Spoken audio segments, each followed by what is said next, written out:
அவங்க வீட்டுல பெரிய முருகனுடைய படம் ஆண்டி கோலத்துல பெரிய முருகன் படம். அதை வாங்கும் போதே அவங்க சொன்னாங்களாம், கூட இருந்தவங்க எல்லாம், ஆண்டி முருகனை வாங்காதரா, ஆண்டி முருகனை வாங்காதா, ஆண்டியா போயிருவேன் அப்படின்னா.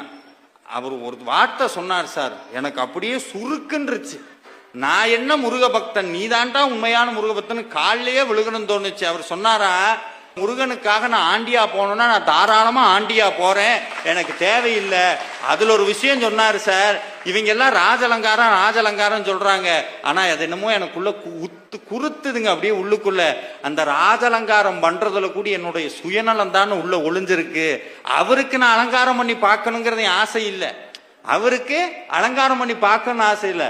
அவரை பார்த்தா நான் ராஜா ஆகணும், அதனால அவருக்கு ராஜலங்காரம் பண்ணி பார்க்கிறேன். இந்த சுயநலத்தோடையா சார் முருகன்ட்ட போய் நிக்கிறது? அப்படி வேண்டவே வேண்டான்னு அவர் சொன்னாருங்க. எப்ப இந்த ஆண்டி முருகன் எங்க வீட்டுக்குள்ள வந்தாரோ சார், நான் வாங்கிட்டு வரும்போது வாடகை வீடு இப்ப சொந்த வீட்டுல உட்கார வச்சு அந்த சொந்த வீட்டுக்கு எனக்கு உட்கார வச்சிருக்கிறார். இன்னொன்னு சொல்ற சார்,